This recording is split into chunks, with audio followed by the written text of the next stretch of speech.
کسی نے کیا اندر کسی تھی، وہ کہتا ہے دیکھیے تو غار کا منظر، کون ہے بیٹھا گود میں لے کر، دیکھیے تو غار کا منظر، کون ہے بیٹھا گود میں لے کر، سرور عالم کا سر اطہر رضی اللہ تعالی عنہ، سفر رضی اللہ تعالی عنہ، رضی اللہ تعالی عنہ، مولانا صدیق اکبر رضی اللہ تعالی عنہ، نبیوں کے بعد ہے سب سے بہتر رضی اللہ تعالی عنہ، تیری لکھتی سونپ کے دل پر زہر کا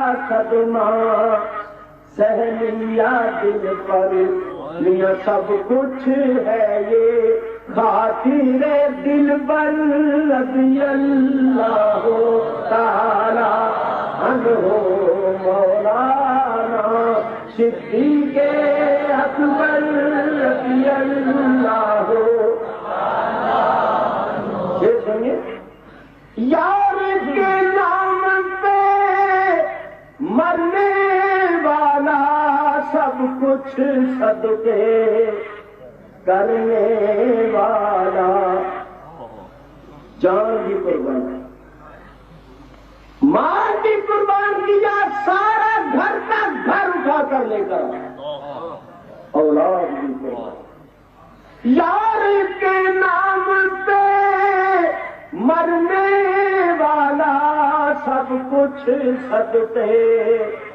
کرنے والا، اور منزل عشق و صدق کا رہبر رضی اللہ تعالی عنہ، رضی اللہ تعالی عنہ، رضی اللہ تعالی عنہ۔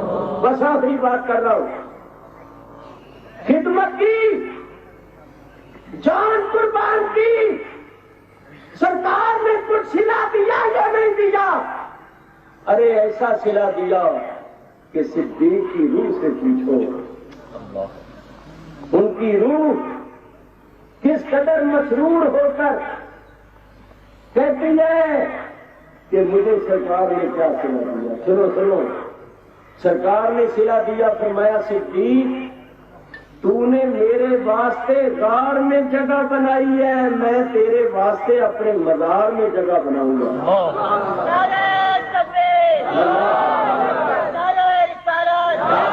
تو نے غار میں جگہ بنائی، میں تیرے لیے اپنے مزار میں جگہ بناؤں گا۔ غار میں پہلے تو گیا ہے، مزار میں پہلے میں جاؤں گا۔ غار میں تو گود میں لے کے سویا ہے، مزار میں میں تجھے اپنی آغوش کے رحمت میں لے سکتا ہوں۔ بے شک کعبے میں پیدا ہونا یہ حضرت علی کی فضیلت ہے، ہم اس کو دل و جان سے مانتے ہیں۔ ارے کعبے میں حضرت علی کا پیدا ہونا نظر آتا ہے تو صبر گنبد میں اور صدیق و فاروق کا نبی کریم کے ساتھ آرام کرنا نظر نہیں آتا؟ کعبہ افضل ہے یا صبر گنبد افضل ہے؟ حضور کا روضہ افضل ہے؟ اہل سنت کا یہ مسلک ہے کہ حضور کا روضہ انور اندر وہ جگہ جہاں سرکار آرام فرما ہے وہ بیت اللہ کے عرش معلیٰ سے بھی افضل ہے۔